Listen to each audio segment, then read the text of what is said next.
This is the model response and guidance for the first AS history essay on the USA in Asia during the 1950s and 60s. This essay is asking you to investigate just how central was the role of Japan to America's involvement in the Korean War. Now, initially, what we're looking for in this particular piece is to see your planning and your development of your written style from the work that you undertook during your GCSEs. You were told in your introduction to ensure that you included the following criteria: some context, a plan of how you're going to answer the question, so the factors that you're going to consider, and an opinion, an argument. Your essay is a planned and contrived piece of work. You should know what you will be answering before you put pen to paper. Therefore, it's reasonable for the reader to see that plan, to see that argument, and to see the construction of how you're going to write the essay right in the opening section. Now, despite this introduction not scoring you anything in terms of marks, what it does do is provide you with the opportunity to plan your response.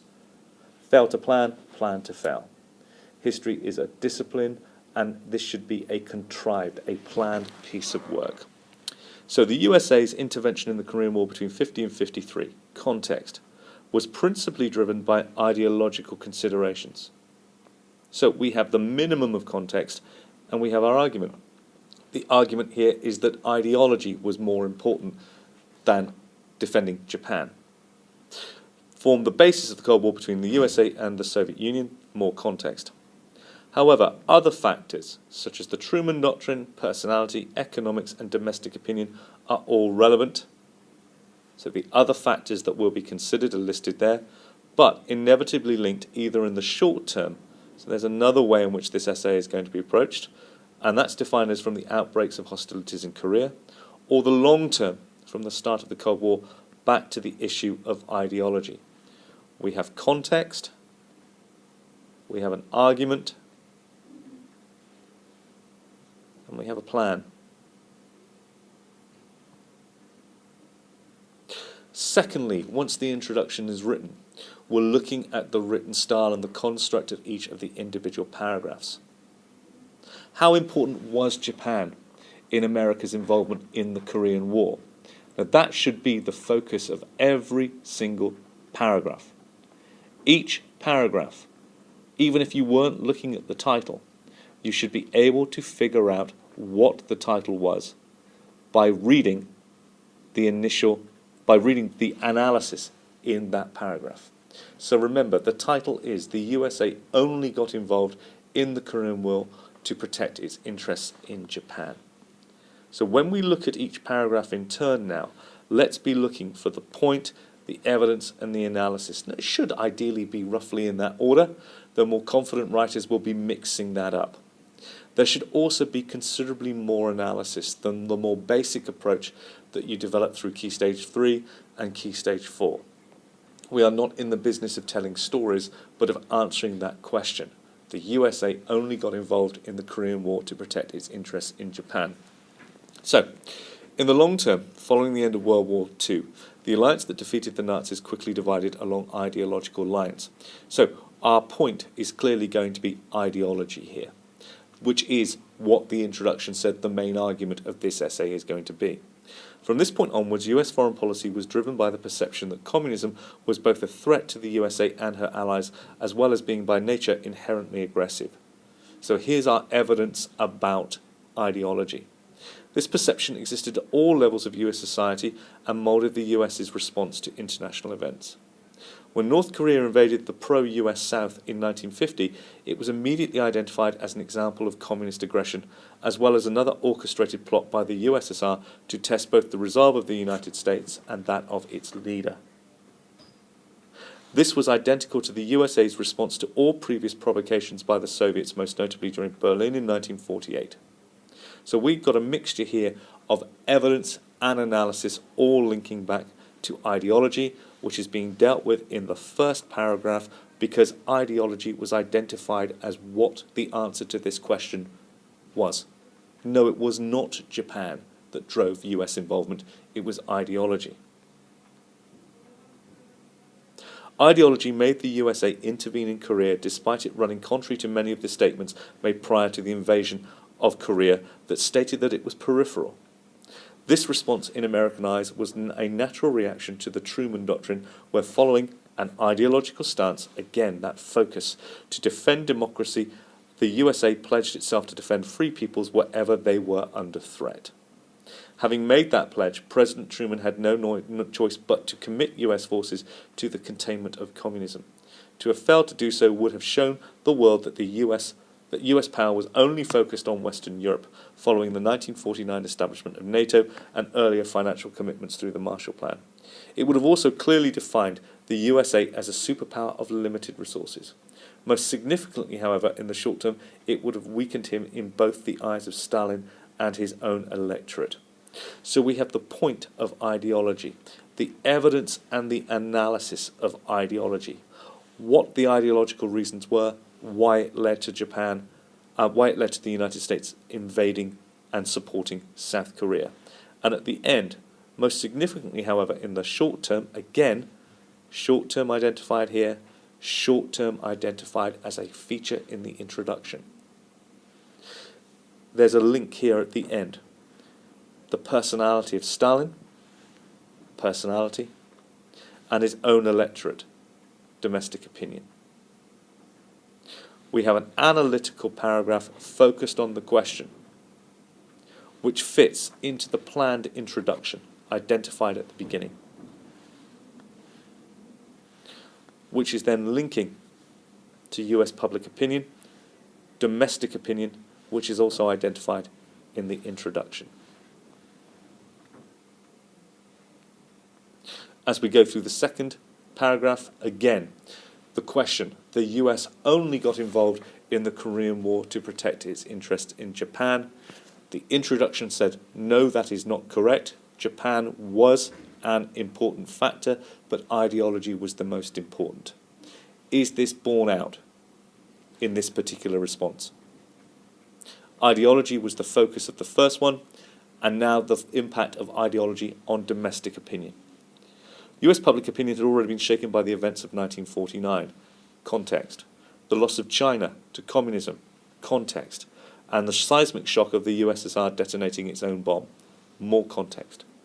Truman has therefore presided over a hard-won victory in World War II that many attributed to his predecessor, as well as rapidly losing the USA's global hegemony over the Soviet Union.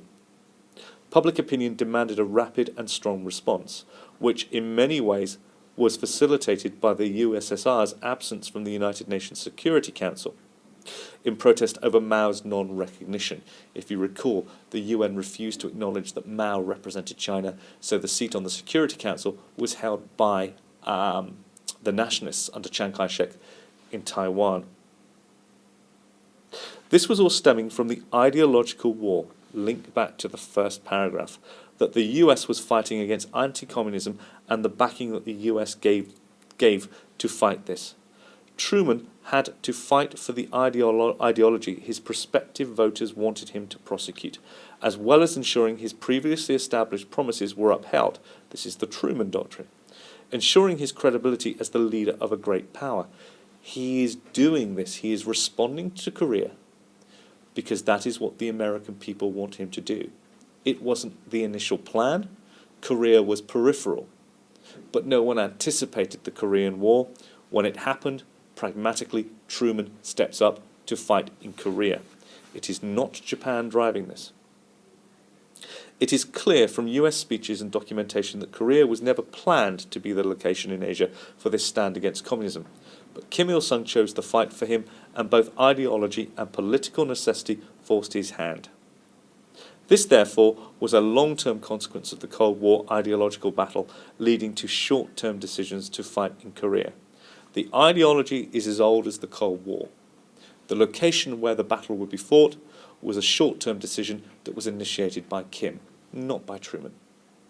At no point so far in paragraphs 1 and 2 do we identify Japan as being the principal reason.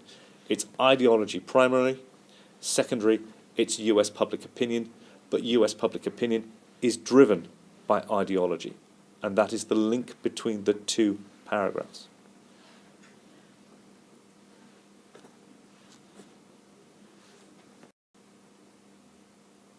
Out of power for 17 years, the Republican Party was using every opportunity to show Truman in a negative light.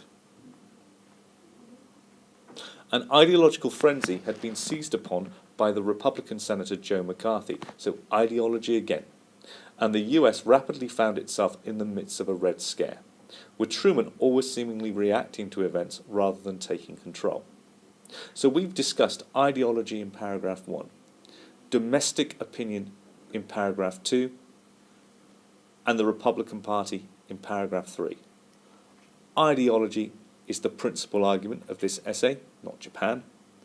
It impacts upon domestic opinion, which is seized upon in paragraph 3 by the Republican Party. Intervention in Korea was both a symptom of this as well as an opportunity to prove his detractors wrong. With the opportunity to lead a coalition against North Korea and of course their masters in Moscow, Truman had an opportunity to fight for both himself, to remain president, his beliefs, as he set out in the Truman Doctrine, and the American way of life under a UN flag. In Japan, the US had the opportunity to deploy resources quickly enough to stem the success of the Korean armies, and a long-term plan to build an ally in the region to stem the inevitable aggression of communism. Japan was indeed the priority in Asia, but Korea and not Japan had been the first victim of communist aggression. So now we address the question itself. We've disagreed with the question, but we have to explain why Japan is not the most important. So Japan is important because economically it was the principal focus of American foreign policy in Asia as a barrier to communism, but it wasn't the principal reason for why they got involved in the Korean War. Japan was involved because it was where American forces were, but that's coincidental. Japan had since its surrender been the recipient of huge US economic aid. Its recovery was well underway by 1950, and the establishment of a democracy showed that Japan could become a key player in both containing the spread of communism and providing a huge potential market for US goods.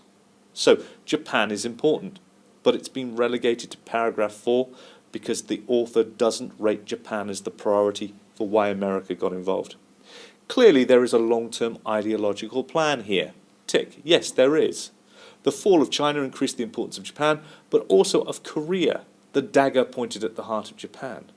It was ideology that gave rise to domino theory, and ideology that let the events of 1948 and 1949 in Asia fit into this model so clearly in American eyes.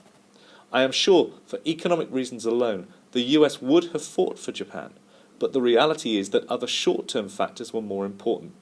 Long-term ideological commitments to Japan were seemingly not as important as standing by the promises of his doctrine and ensuring his private war with Stalin was won along with keeping sweet with the US electorate.